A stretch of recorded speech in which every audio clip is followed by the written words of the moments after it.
Hello to everyone, and welcome to our weekly research seminar. Today, it is our absolute pleasure to welcome Gefjon Off here at BrIAS. Gefjon is a postdoctoral researcher at Hamburg University.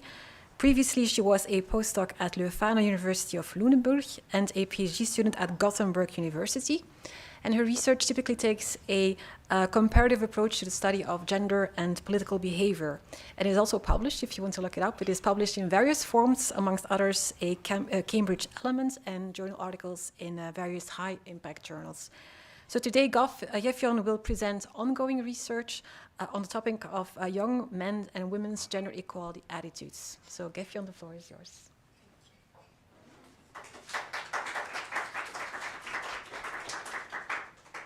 Yeah, thank you very much for the introduction and for having me here. It's really cool. It's really nice to be here. I have a cold, and I hope I will survive. I might be coughing in between. I'm really sorry. I'm presenting this paper on young men and young women, and the question on whether we see a divide between the two genders in Gen Z. It is co-authored with Amy Alexander and Nicholas Sharon, who are both at the University of Gothenburg. And we have this joint research project funded by the Swedish Research Council, where we look into this question. And so this is one of the outputs of this project. And so basically, this is...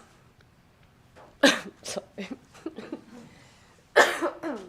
So this is speaking to the debate on whether young men are really becoming less progressive nowadays or more conservative, or depending on how you want to frame it.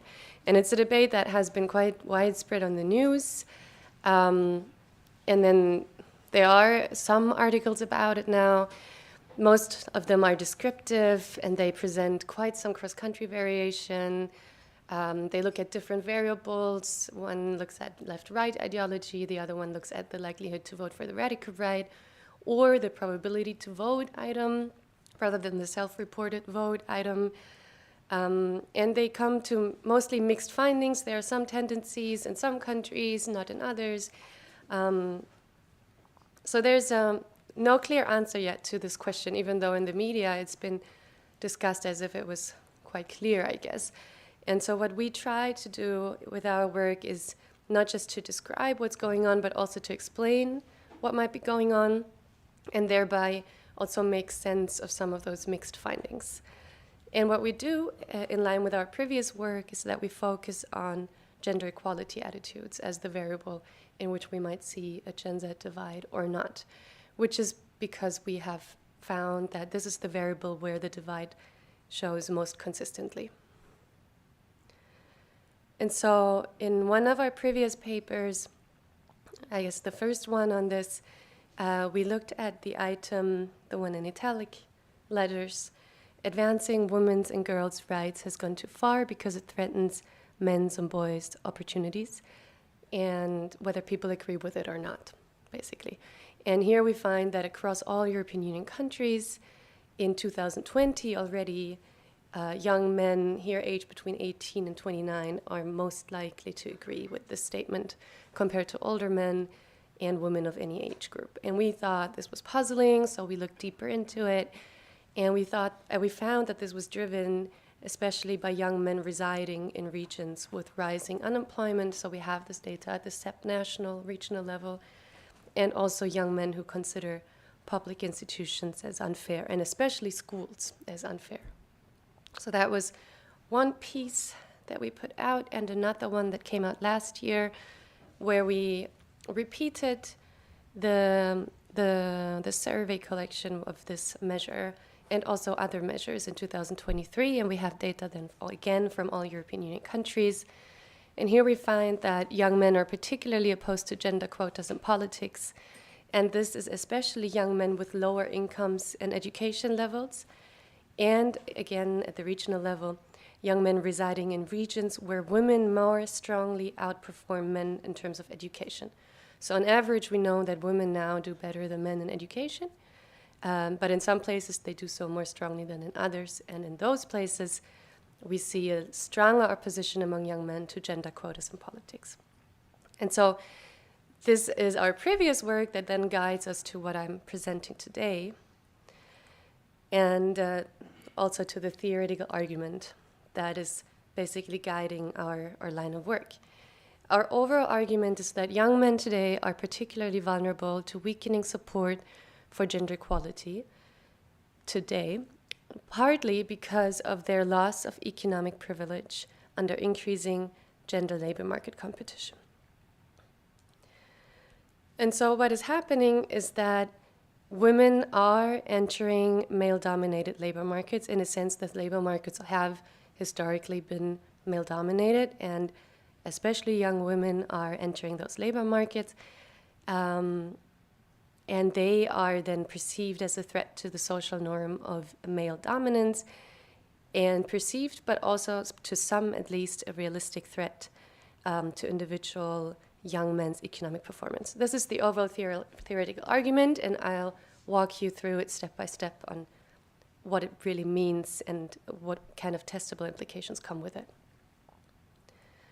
So we argue that it is an age effect and a generational effect. So the age effect means it's about young men around their 20s, mid-20s, maybe up to 30s, but not about older men. So it is an age effect. And it is a generational effect. So it's about today's generation of young men and not about previous generations of young men.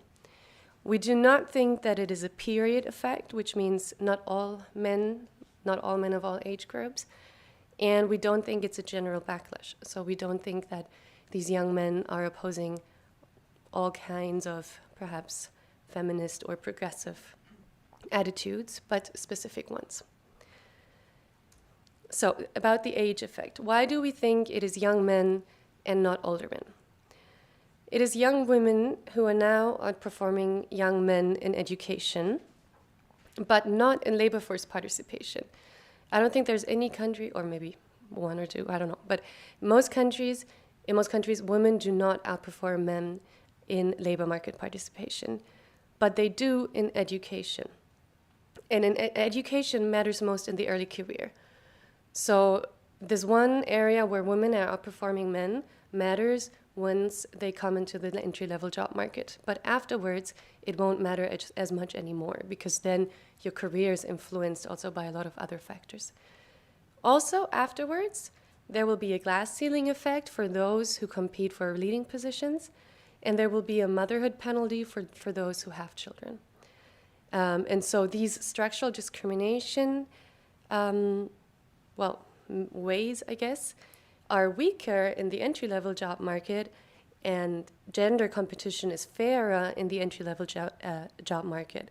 But later on, they kick in.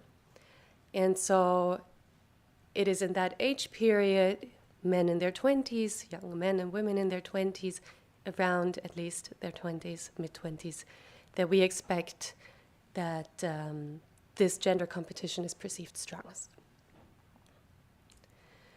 So why today's and not previous young generations? Why the generational effect? It is because, in our argument, women now consistently outperform men in education. And now, admittedly, they have done so for longer in some countries and more recently in other countries, but it is a consistent trend now. And here, this is data from 6 countries that we analyze in our paper. I'll explain you why these countries. But it's from Canada, Czechia, the US, Slovakia, Spain, and Sweden. And we can see the blue dotted line, which is labor force participation, the ratio. And it's far below 1, which means 1 would be equal between men and women, right? And there's no equality in labor force participation. But the tertiary education ratio is above 1. So women have, bypassed men. And here, if you take the aggregate of these countries, this has happened in around 2005, but then it differs by country when exactly. But so today's young generation that are now entering the labor market grow up in a world where women outperform men in education. That wasn't necessarily the case for previous generations. So then, one implication of this is that young men today develop increasingly conservative attitudes on questions related to women's rights and their suitability to compete on the labor market compared to previous generations of young men. So we compare both to older men today, but also to previous generations of young men. And this is what I think is the strength of this paper, is that we're going to have over time data, which we didn't have before. And that is what you really need if you want to make this generational claim. Then, today's older men do not particularly hold conservative attitudes on such questions compared to previous generations of older men. So we don't expect this to affect older men because they're not in the same labor market situation as young men are. So it's a generational effect, an age effect, and no period effect. We also think it's about attitudes that are related to gender and the labor market, but we don't expect a general backlash. So we hypothesize that young men today do not hold more conservative attitudes on gender equality and sexuality issues that are unrelated to increased gender competition on the labor market compared to young men of previous generations. And we also expect that they do not hold more conservative attitudes on the environment, just to broaden it a bit and show it's not a general conservatism. Then, and this is a hard test of our theory, we argue it's specific about women's labor market competition and not any outgroup labor market competition. You could think it's a time period where, the economy is doing poorly and then it's just about securing your job no matter against who. We argue it's about the competition with women and not with immigrants. And this is because immigrants face bureaucratic and language barriers that hinder their integration into the labor market, and also other cultural forms of discrimination that they face, that women do not face. And so gender discrimination with regard to the labor market, the entry-level labor market, should be much weaker than immigrants' discrimination in the labor market, including in entry-level jobs. Also, immigrant labor market competition is not new or unique to today's young generation, and it does not challenge a society's gender norms, which we believe is inherent to the understanding of society that people have, and also to young men's understanding of their own status in society. And so we don't think that immigrants' labor market competition constitute the same kind of perceived or sometimes realistic threat to young women on the entry-level labor market as women's competition does. And therefore, we hypothesize that women's labor market competition provokes more opposition among recent generations of young men than immigrants' labor market competition. And then finally, this is a bit of a different type of argument because we have longitudinal data to use this one. And so we follow the same people over time, and we can see what happens as the same person changes over time.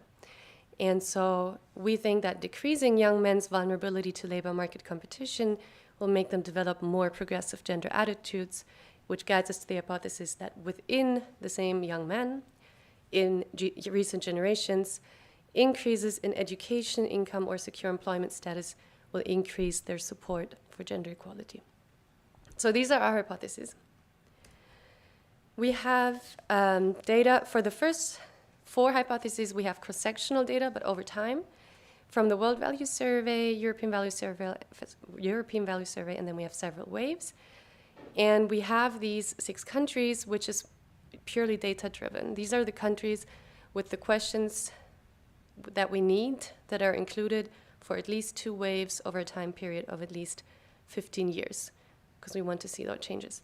And I mean, luckily, in a way, these are countries that are quite varied in the regions that they cover in terms of, Eastern European, Northern European, Southern European, then we have the West, the US and Canada.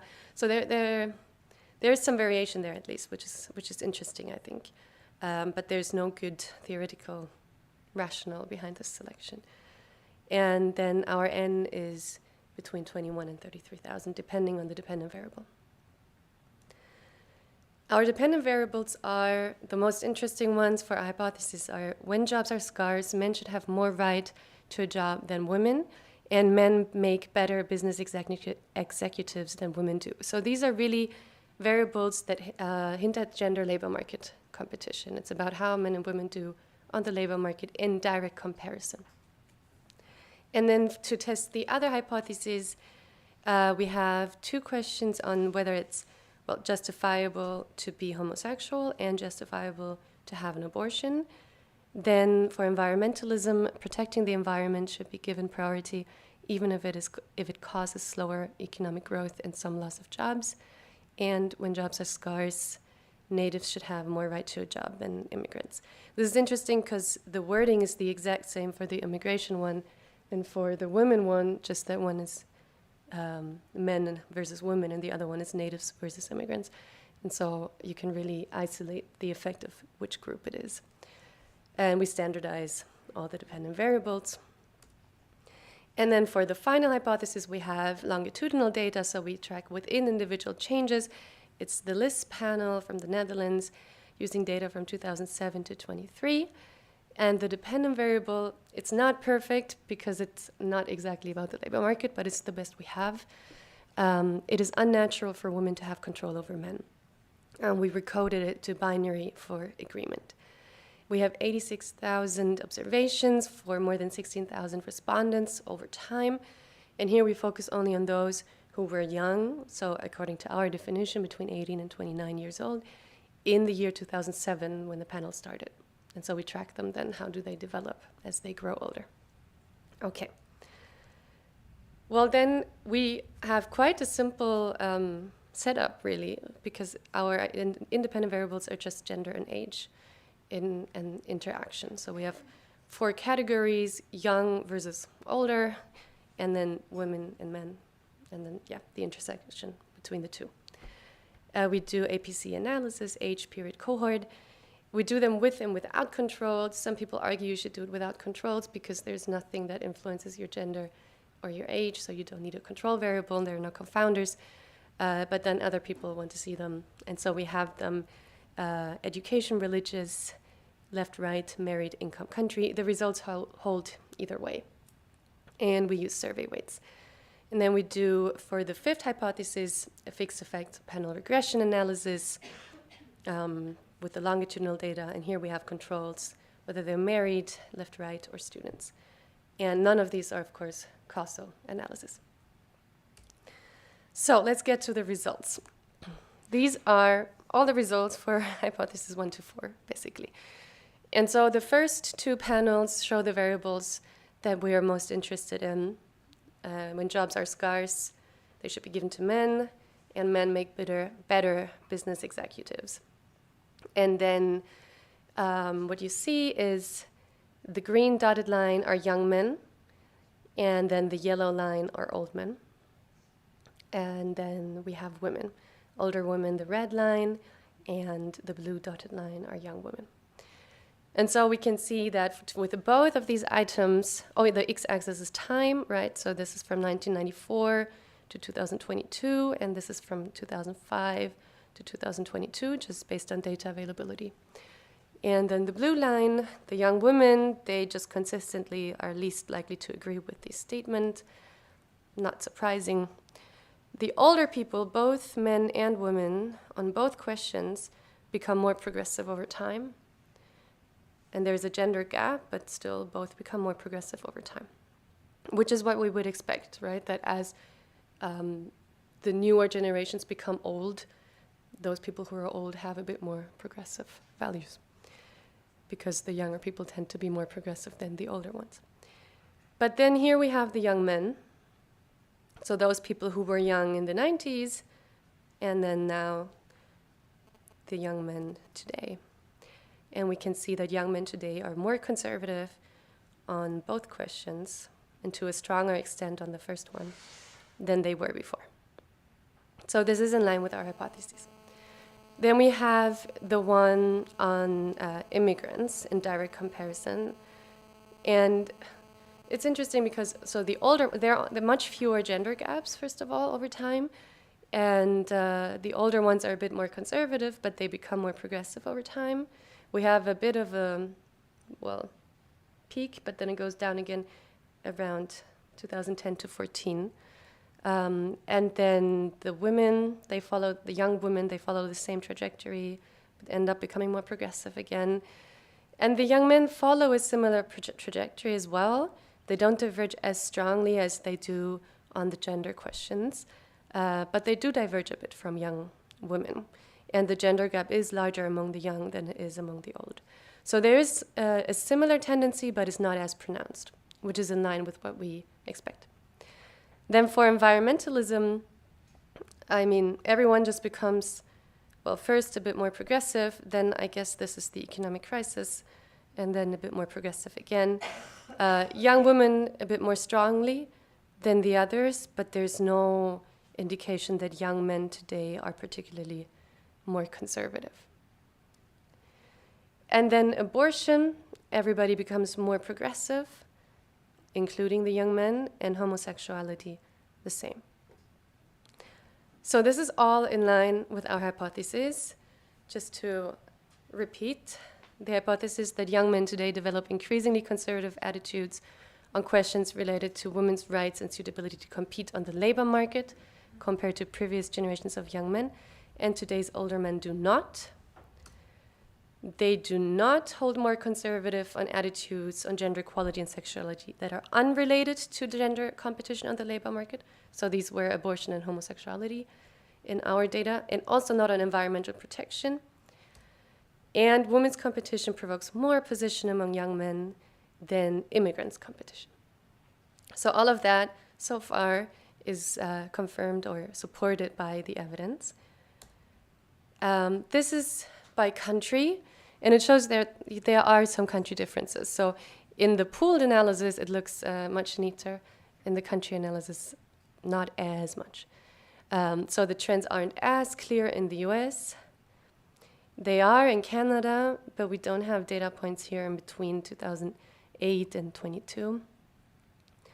They are in Sweden. In Sweden, it's quite a clearer trend. And in Spain, this is the latest data point is from 2014. So if we expect, and we don't know that this line continues to go like this, and this line continues to go down, then it's even more of a trend. But otherwise, yeah, a bit cautious here. And then Czechia and Slovakia, we only have 2 data points. One is from the 90s, and one is from 2022. So also treated to be a bit with a bit of caution, but then the trends are pointing in similar directions as well. So in the pooled analysis, it looks much neater than in the country analysis. Something to be aware of. Then the final one, which I think is very interesting and a bit more complex. So this is just a cross-section of the data that we have before going into the overtime analysis. So we have agreement with the statement that it is unnatural for women to have control over men. The red line are men, and then the blue line are women, and on the x-axis you have the age groups. And you see that the young men are most likely to agree that it is unnatural for women to have control over men, compared to older men and women of any age group. So that's already in line with what we expect. And then this graph shows how this changes if somebody acquires tertiary education or a full-time employment, so FTE is full-time employment, that is either below the mean wage or then above the mean wage. And the triangles are young men, and the circles are young women, just to compare. And so the first one here is, it shows that as a young man acquires tertiary education, he becomes less likely, to agree that it is unnatural for women to have control over men. So he becomes a bit more progressive. The same happens as a young man gets a full-time employment from unemployed to full-time employment below mean wage, and the effect is even stronger if this full-time employment has an above average wage. So this is in line with our hypotheses. For young women, we see either no effect for the first 2. For the third one, we see an effect. And I think it is because if a young woman goes from unemployment to full-time employment that is above wage, she is likely to have some control over a man in terms of she might have a leading position. And so she might also become less likely to agree that it is unnatural for a woman to have control over men, even though her baseline agreement was already much lower, as we can see here. Okay. So that then is in support of our fifth hypothesis. Within young men in recent generations, increases in education, income, or secure employment status increase support for gender equality. So we think that this contributes by explaining and nuancing the previous descriptive findings on young men's conservatism. It explains the differences between different variables that are found, and nuances why we find gender divide in some variables and not in others. It does not explain the cross-country variation that we can't really do. And I don't think anyone else has done it either, so if you have any ideas, that would be great. So our main argument then is that it's about perceived and or realistic vulnerability to gender labor market competition that explains young men's increasing conservatism.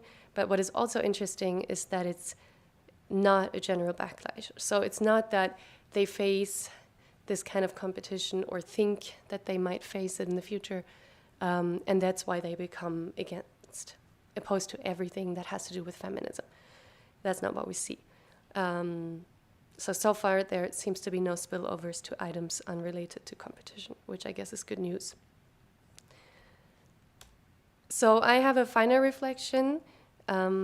Is it really then a realistic concern that they have? Because as we argue, women are outperforming men in education, that is true, and entry-level job markets are as gender equal as never before, that is true too.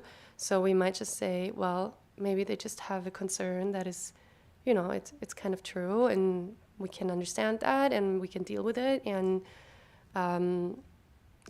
it's a real threat and rational in a way.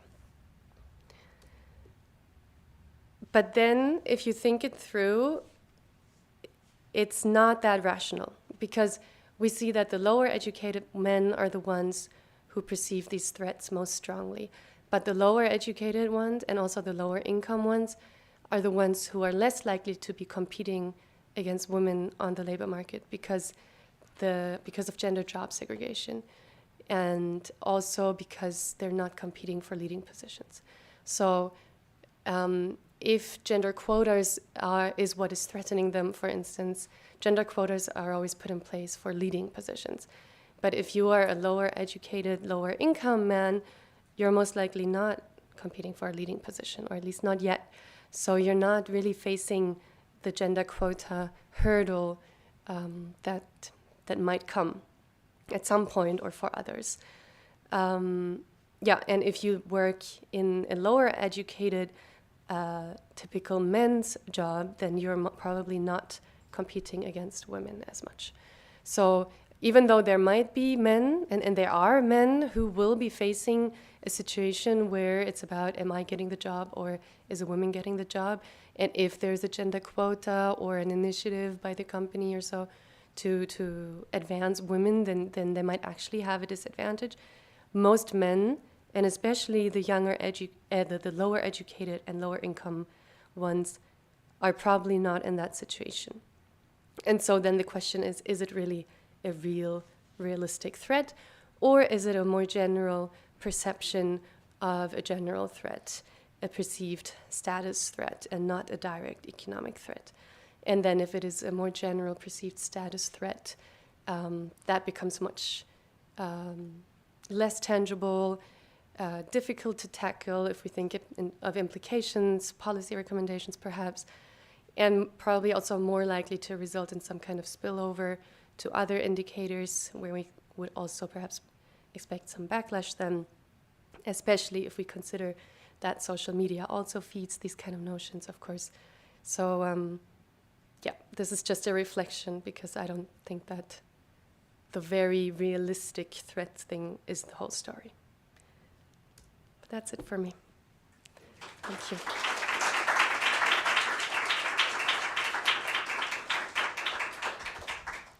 Thank you, Gefjon. Quite interesting. We open the floor for questions now, and who has a question? Sorry to go first. Hello, I'm Karen Celis. I loved your talk. Very clearly presented, extremely important data, and I think your analyses are extremely well built and underpinned. And I'm triggered by your last sentence. So in that way, it is good that I asked the first question.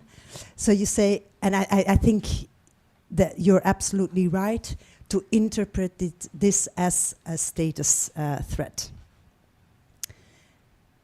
And there's no spillover to other gender issues like abortion and so on and so forth. Very interesting. So my question now is, would you go as far as interpret this as, okay, you say status threat? Would you dare to push it to a power threat and then link it to spillover effects to authoritarianism?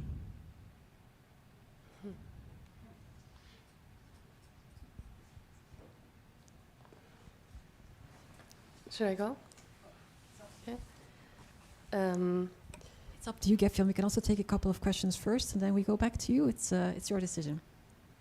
I would like to respond first. Is that okay? Of course. Yeah. I mean, conceptually, status and power threat is similar, I think, depending on how you think about power and authoritarianism. So power is a bit more interrelational than status. Status is about the self. Mm-hmm. Well, that's how I would distinguish the two. Status is about the self. Power is more also power to, power over. Mm-hmm. Yeah.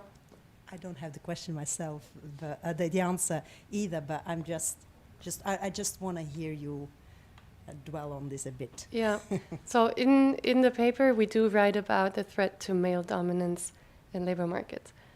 And male dominance, it does imply some power, but also status.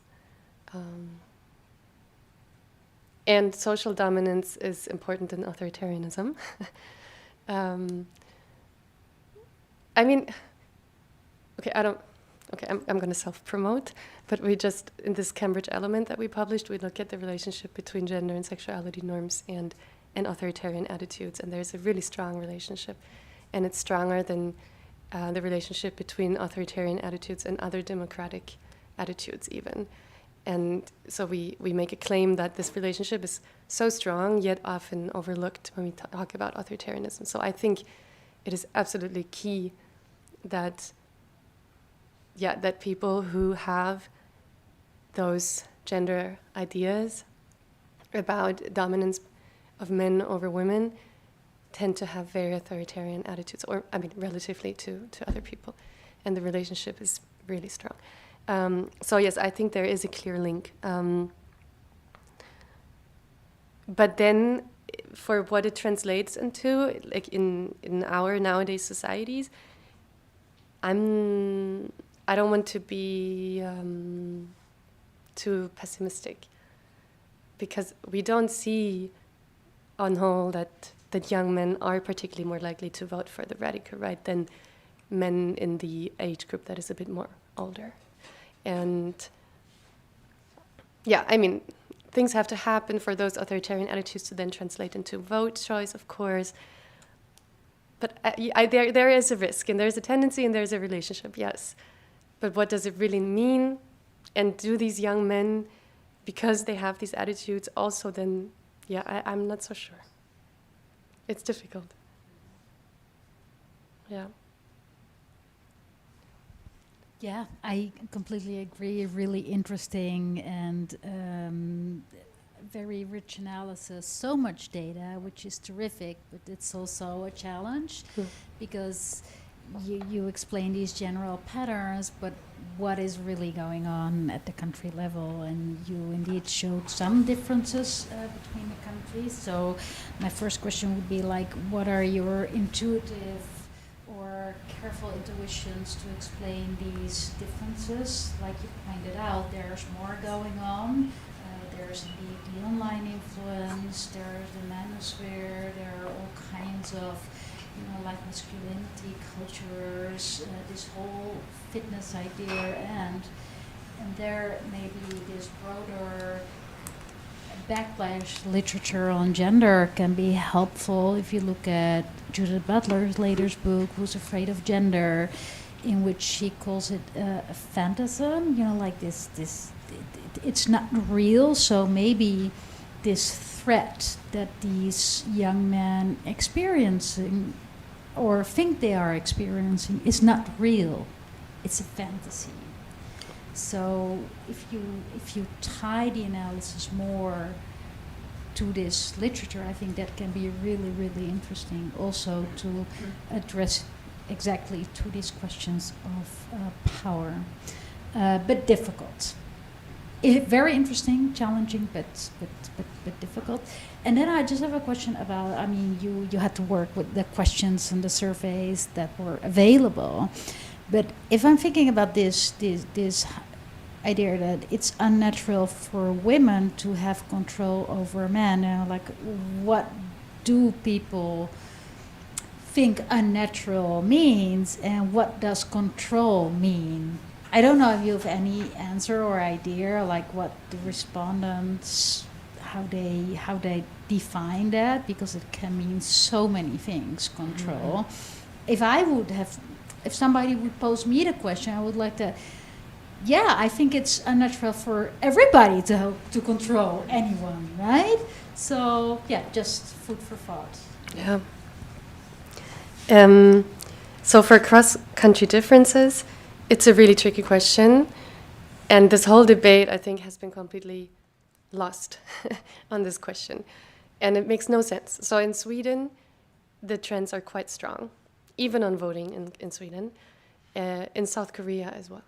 And it's like Sweden, South Korea, how? In Germany, very little. I don't know why. So the question is why? We have no idea. And I think what needs to be looked at is an interaction between what the labor market looks like. And here in Sweden, it's very interesting because we have really high gender equality comparatively, but also a really strong gender job segregation comparatively. And so it results in a situation where, for instance, you have a company like Volvo, where almost only men work, engineers, because most engineers in Sweden are men, more so than even in other countries. But it's also a very gender equal economy, and they want women also in leading positions. And so at the moment in Volvo, they're keeping open leading positions and waiting for a woman. And so all those men who are highly qualified are frustrated because there's an open job and they cannot apply for it.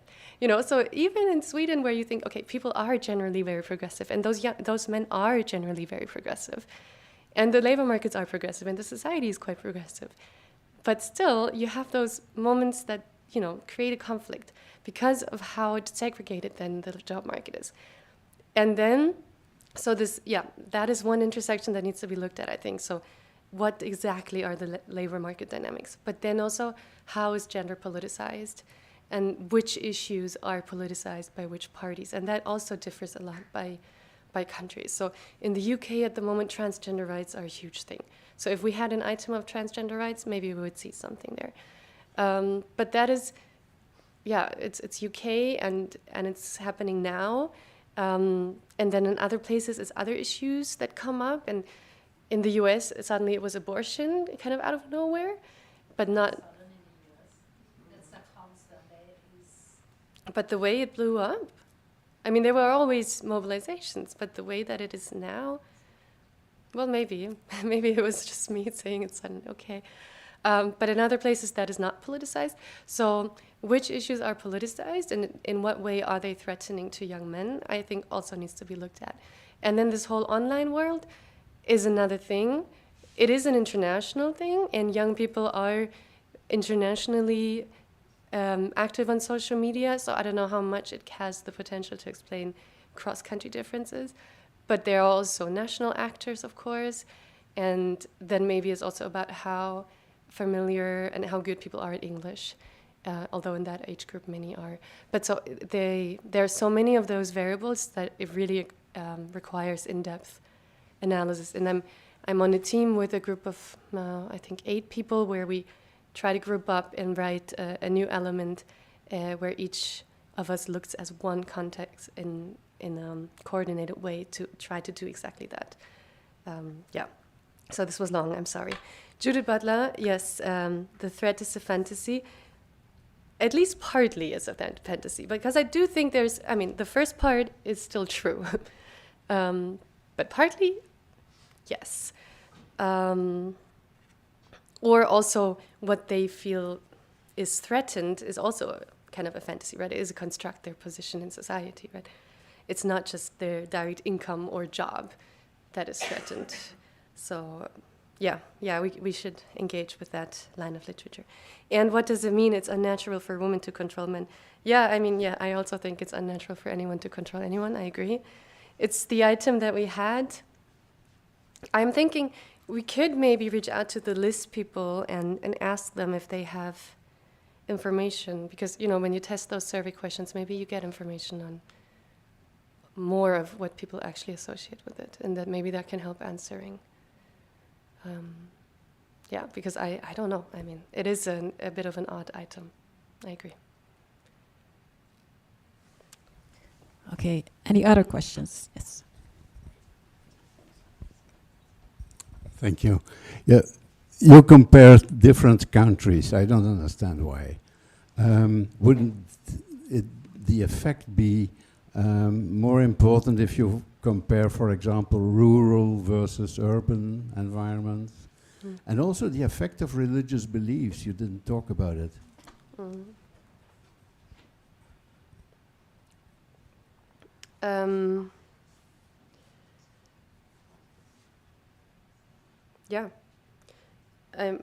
We can definitely do that. It's among our control variables anyway, so we can have a look. So controlling for our control variables doesn't change the results, so it can't be about living in rural versus urban. That is not the explanation, or being religious or not, because it is controlled for and doesn't change the results. But of course we can still look at what the patterns look like in the different groups, and that would be very interesting, I agree. But I don't have the answer. But I agree, yeah.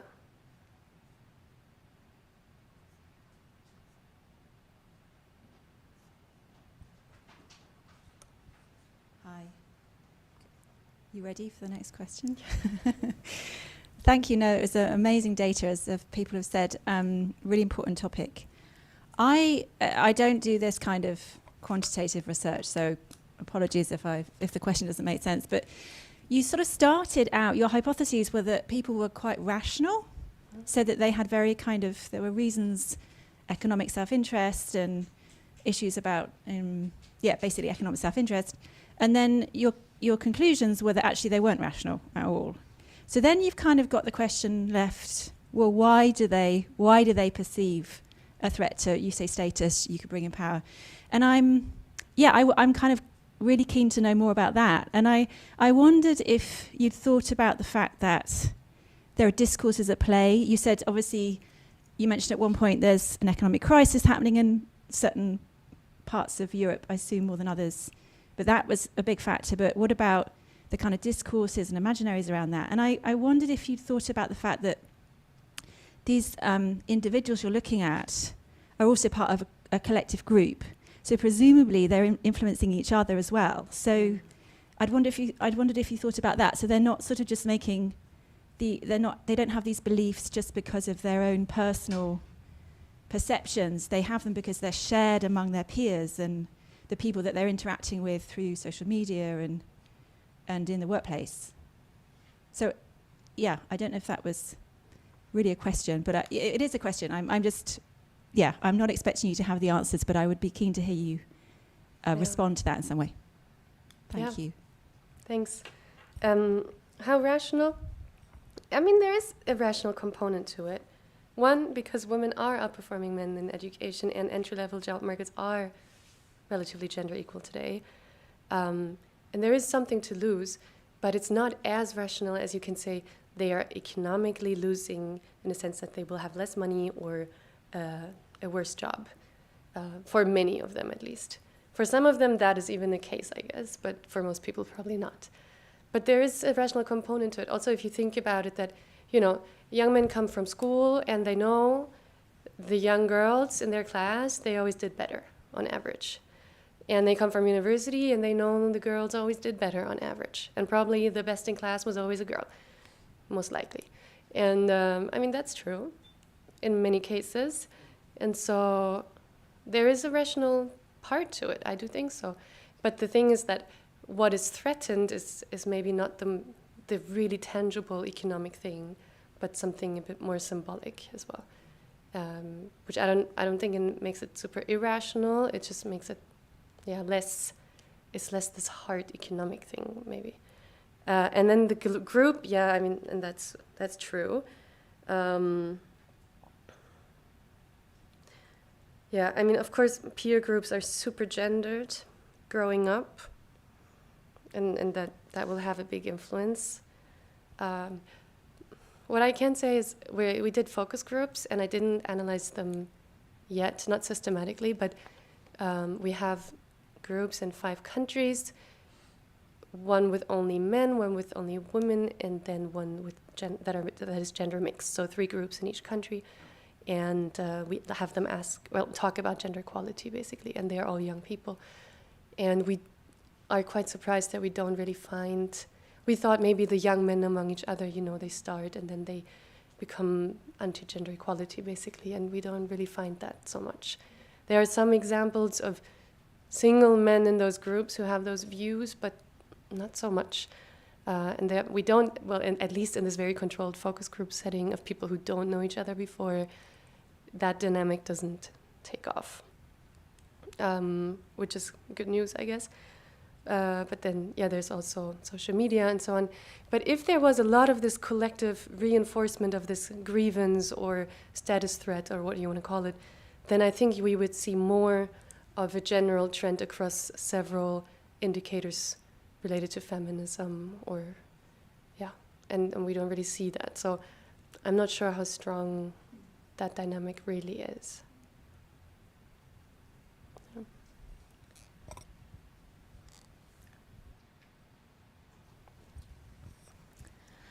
Hi, Gefjon. I hope you feel better soon, because this was already such an amazing presentation and really interesting stuff.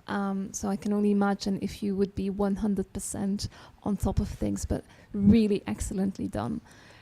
So you can take a breather as well, because many interesting questions, challenging as well. I had, like Lisa, a similar question about the question and the phrasing in the Netherlands, which if you ask about controlling other people and you would put that question in front of an audience like this one with tertiary education, higher educated, we would all simply not not gonna have that.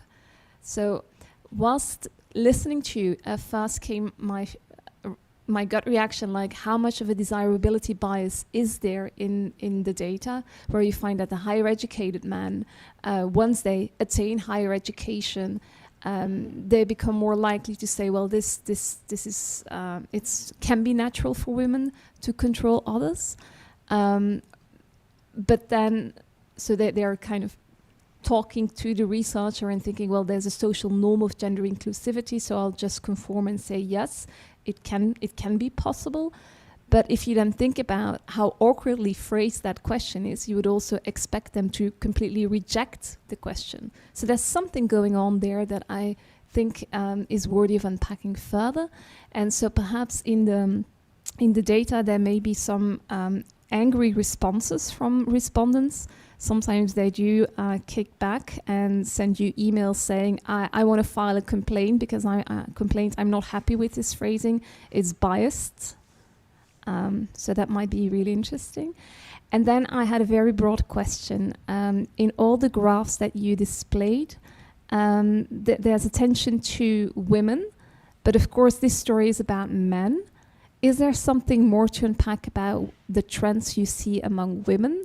because in my social environment, I can also see that some young girls, students of mine, are becoming more okayish with more gender conservative values and saying, well, perhaps if there's job scarcity, it should go to the male breadwinner and not to them. So I was wondering if there's more that you can tell us about that. Thank you. Yeah, thanks a lot. I like the idea of social desirability and the social context that comes with education and how that has an effect. And there are studies that came out quite recently showing that the field of education influences your political attitudes via the social context that you find yourself in. So not just the level of education, but also the field. Yeah, and the social desirability. I mean, I guess the other two variables, full-time employment, are less subject to that, at least. So that helps our argument. But I find it very interesting still, the social desirability one. And yeah, we should ask the list people if they ever came across something. And then what about young women? Yeah, so young women,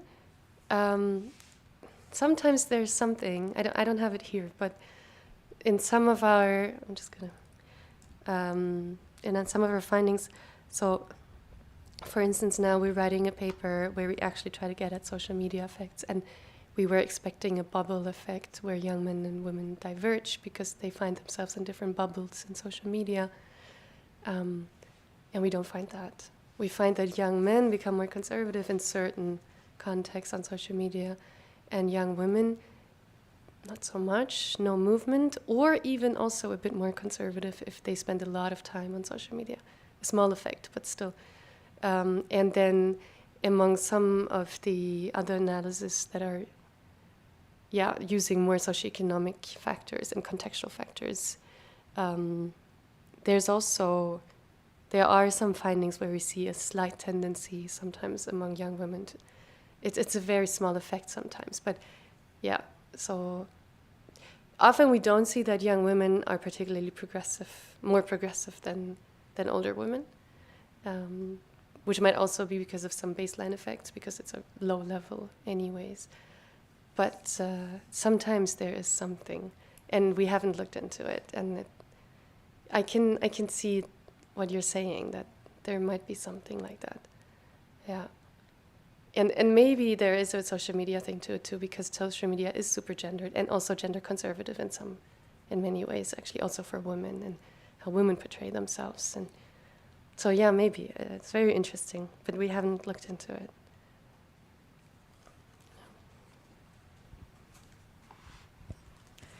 Me again. It's really interesting that you mentioned that you have focus groups and that they come after the survey data. So I think that a lot of answers can be found in your focus groups analysis. So that's great.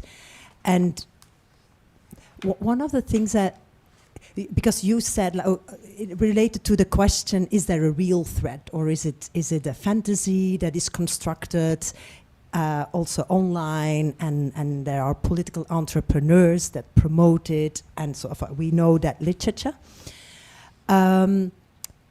So you mentioned, okay, but there's an objective threat. These young boys see that women outperform them in class, at universities, and so on and so forth.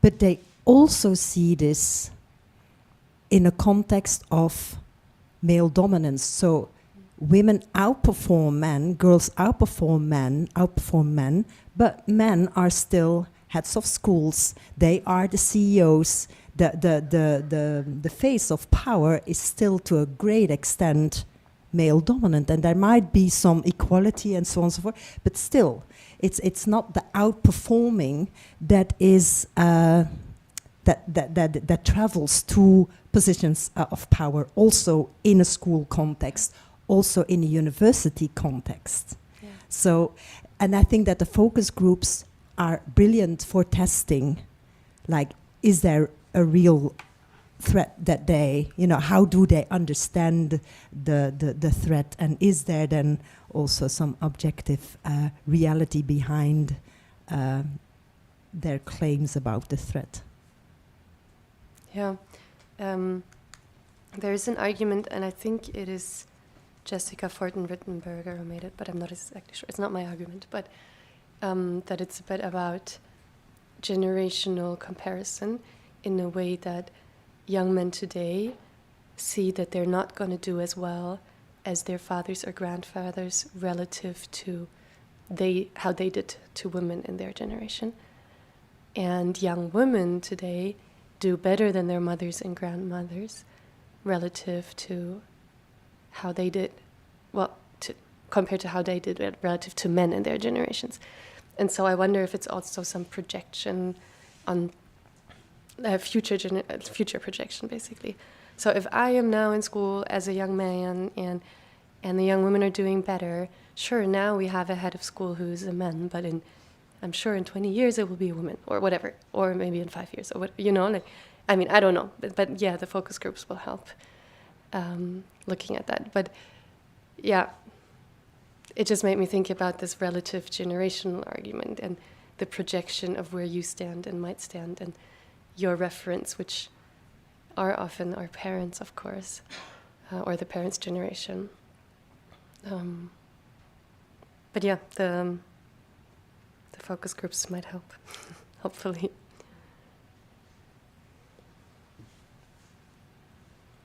I actually have a question myself as well. Okay, Audrey first.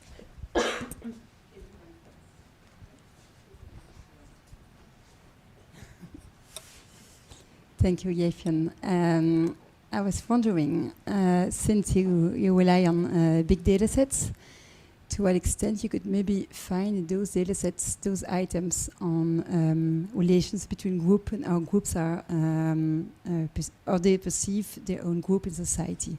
Like the items are like, people like me are disadvantaged in society, or it's like intergroup fairness, so it depends how it's labeled. But those batteries of items do mostly exist in international surveys, and I could maybe explain or, I don't know, give you more insights into how they perceive their group to be advantaged or not in society. Of course, the group is not defined, so there you would infer that their group is then the men, or maybe they perceive the group as something else, but I mean, maybe this could be interesting. Or maybe it's something that's going to pop up in the focus group that they perceive, because this is to me a direct measure of feeling disadvantaged or feeling that there is something unfair in society on my group in general. So that could be maybe something. At least in the Belgian version of the list, we do have this item. So it's, I guess it's in the list as well. Yeah. Yeah. Yeah, I was thinking it might be in the list. Yeah. No, this is really good. I don't think it's in the World Value Survey, but maybe I should look. Yeah, no, I agree. This would be a great item. Thank you, yeah. Any others? Yeah.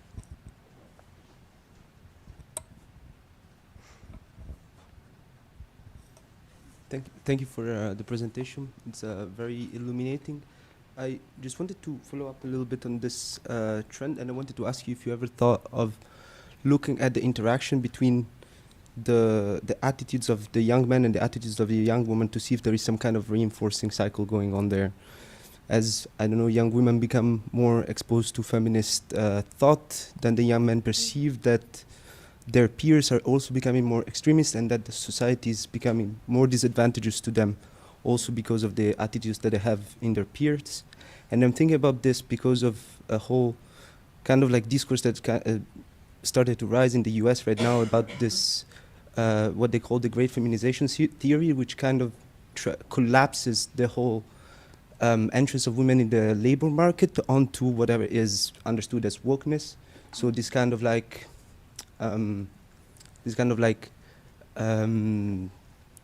opposition to any type of anti-discrimination laws because it's understood as disadvantageous to men in general, and the understanding of women's advent in the labor market as socially engineered. And so that's where you could maybe find that the type of effect. But just wanted to know if you thought about doing that.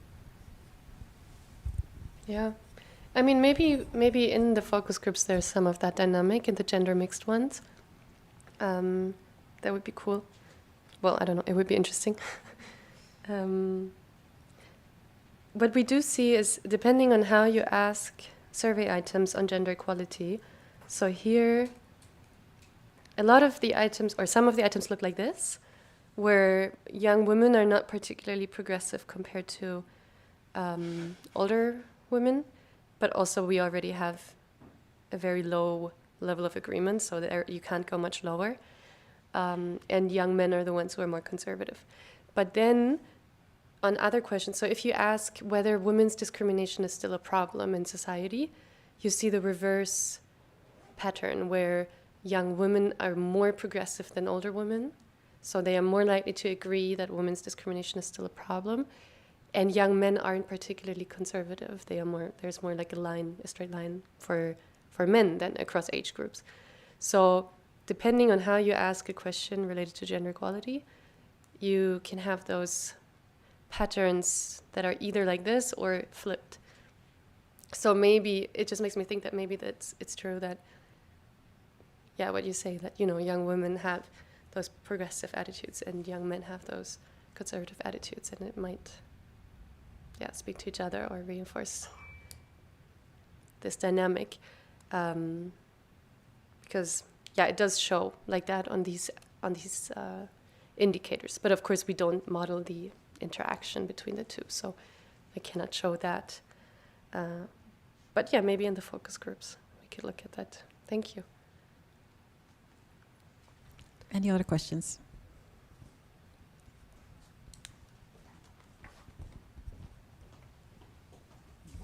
Thank you.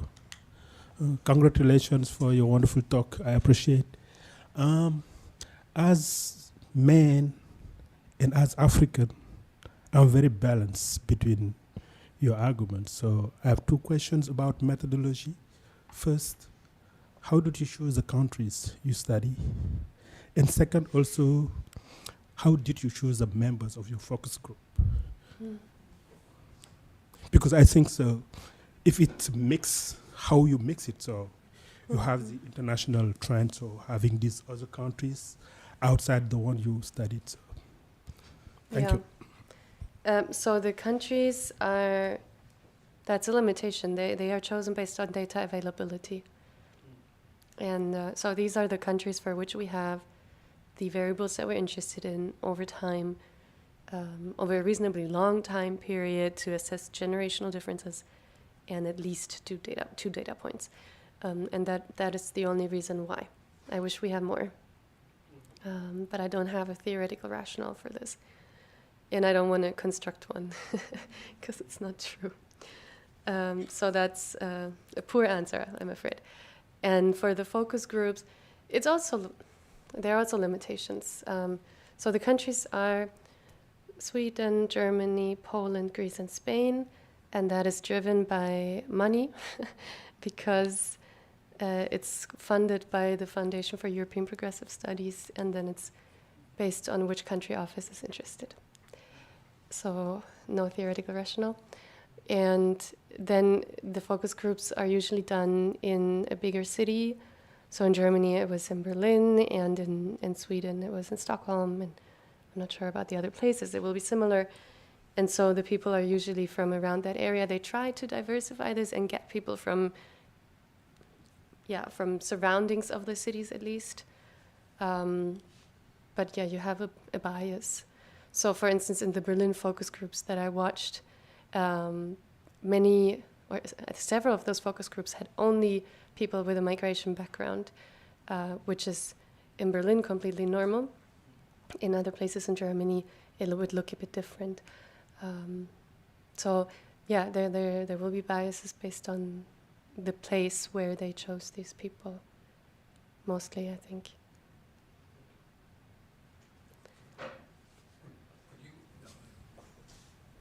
Thank you. Could you also please give a bit more detail about what kind of attitudes are measured or observed when you talk about progressive or or on the contrary, conservative attitudes? What are these attitudes that you measure?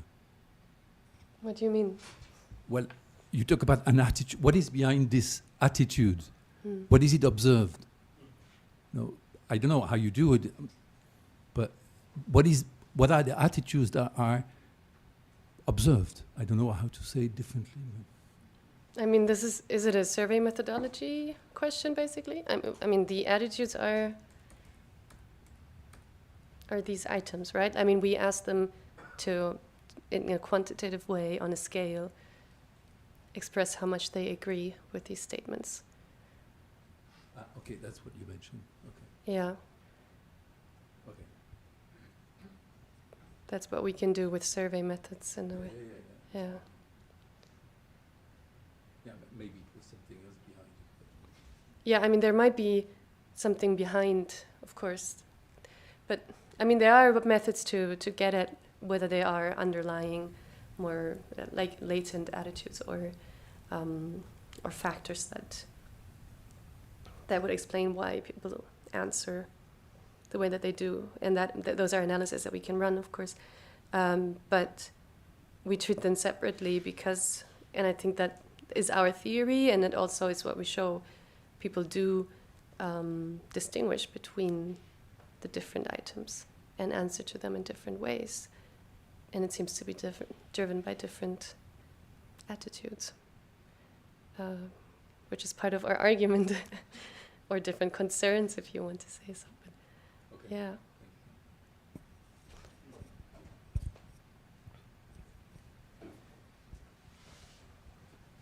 Any other questions?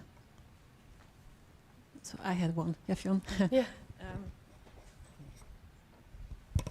Just want to echo what has been said. I think it's really fascinating what you're doing. It's really great. So thank you also for joining us.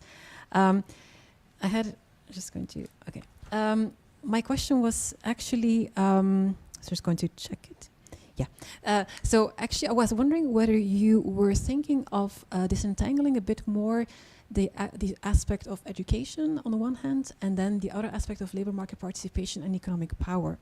Because when you present the argument, you bring the two together, also in your theoretical framework, in how you build your hypothesis, also in even your last slide, you see them as linked, and they're obviously linked, but you don't really distinguish between them.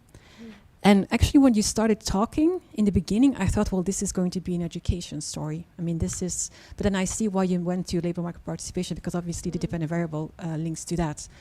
But for me, there's an educational aspect that is is there, especially when you talk about threats. I think it's also education.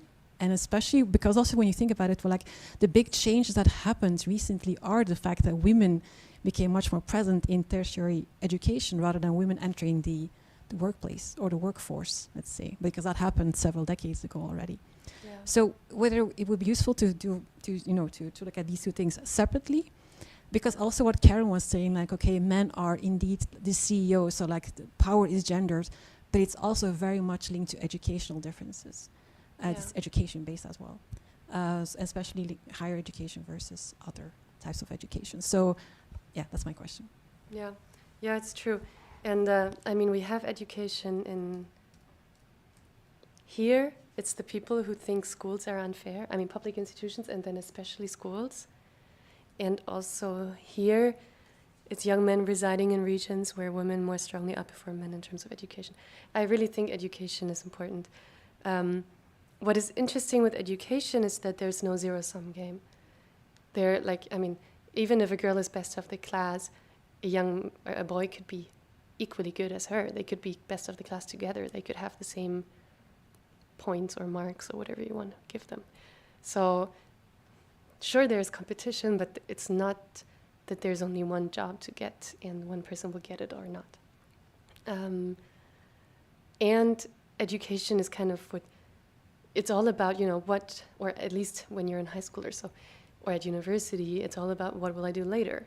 It's always the question that you get, right? So education is meant to prepare you for the labor market and for life, I guess. But still, a lot is about the labor market, and you go home to those family gatherings, and so it's like, what are you going to do later, kid? And so I think they are very closely linked, but I think education is why or a big part of why we're seeing what we're seeing. And if the educational situation wasn't the way it was, I don't think the labor market alone would drive these results. And it's probably because education is meant to prepare you for the labor market, I think. And that's also how people talk about it. That's how I would say it. But yeah, I mean, it would be cool to make that distinction clearer, both theoretically and maybe even empirically if we can. But yeah, education doesn't have the competition. It does have a competition, but there's no way that only one person can have good marks. Everyone can have good marks if they're good. So that's also special about education in a way. But it does bring the status aspect into it. The Like what? the status, like the Yeah. last slide you said, but that's, I think, more Yeah. linked to education than to your profession even in society today. Especially for kids. Yeah. Yeah. Yeah, your marks are important. That's true. Yeah. Yeah, we can do much more with this. Yeah, disentangling them too. Yeah.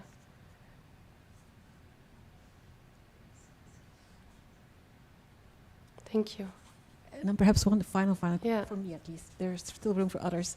Can you? And it's a very it's a question about speculation. So I don't. If you're not willing to answer that, that's totally fine. But can you, based on this, speculate about what it means for the radical right gender gap in voting? Oh. I mean, for voting for the radical right, I could see how there would be a relationship between having those attitudes that young men have, on average a bit more, and voting for and voting for the radical right. I can see how that would at some point translate into it under some circumstances. On average, it doesn't seem to translate into it yet. It does translate, or I don't know if this is what translates into it, but we do see that young men have a higher probability to say that they would ever consider voting for the radical right. But it might also be driven by normalization of the radical right, for instance, and we don't know if it's this what drives this. But the gender gap, yeah, I mean, it could.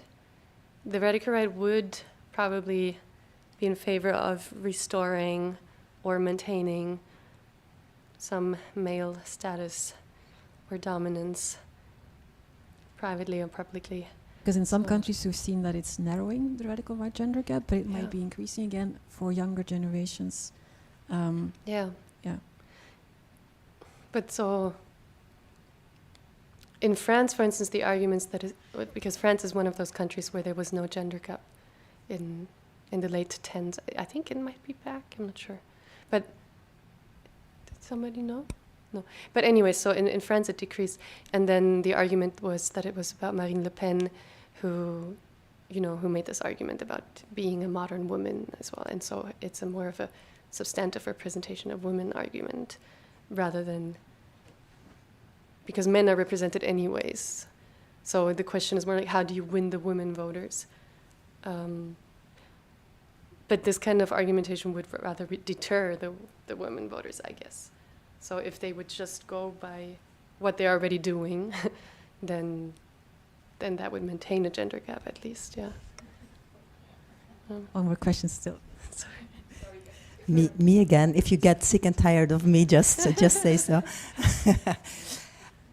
Again, your focus groups, you see I'm a big fan of qualitative research and especially focus groups, will also help you to unpack another crucial assumption. And that is, my question is now triggered by your question, Sylvia, and that is about status at school. You assume, but I think that this is our generation. So you assume that having high grades is actually linked to status. I was one of these girls with high grades. I did not have any status at all. Same here. Actually, my high grades reduced my status because True. I was a sut in Dutch. I don't know what it's in English. Status at school was about Being cool. being beautiful, being cool, wearing the right clothes, the sports club, and so on and so forth. And I'm sure that this is still today, because we were laughing. It's about the girls. It's about like the kind of nails that you wear, and you know these. So I think like that your focus groups will also be like a terrific moment where you can unpack status and how this is then linked to projections into the future. Yeah. Yeah. Okay, I agree. I mean, to be cool at school, you really don't want good grades. Same. But to get the recognition of your parents, you do want them. So it's two different things. But yeah. Yeah. It's a good point. Yeah.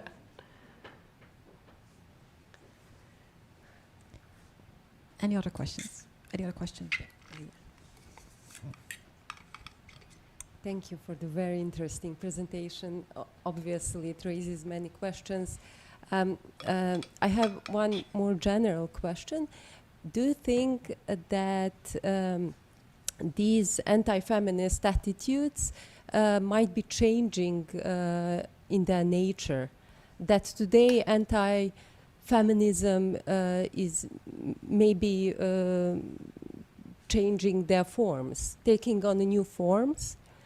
And that is question, and I also have just a short comment. It seems to me that even though these are sometimes irrational attitudes, not grounded in reality, maybe that is often common feature of conservative views, like to be irrational, like for example in the case of homophobia. Yeah. Yeah, thank you. Yeah, anti-feminism is changing in its nature, yes, of course, and also across population groups. I think being anti-feminist means different things, and it has different motivations.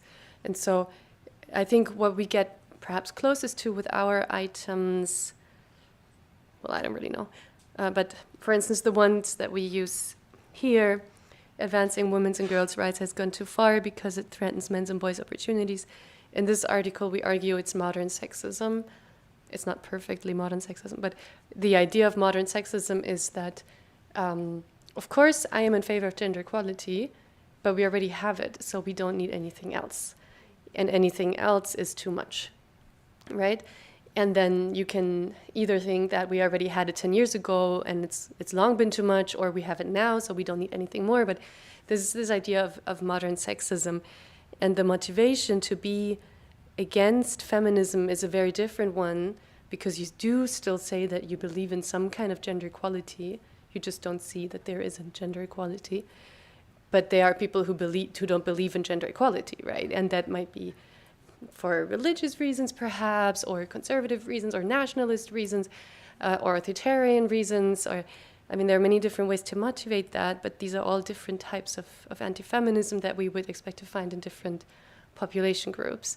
And, I mean, looking at abortion attitudes, where do we have them? Abortion. Or let's take homosexuality.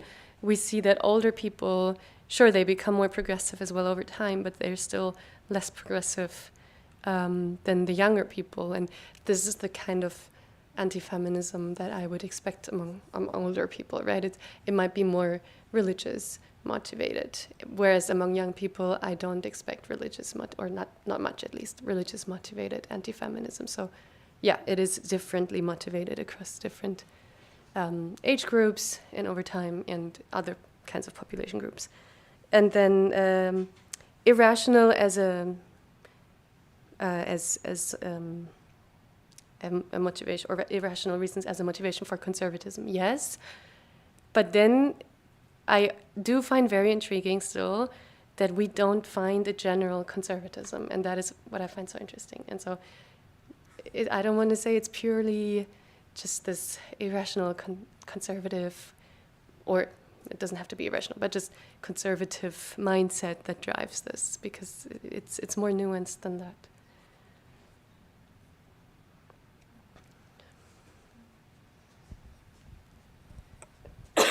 Anyone else?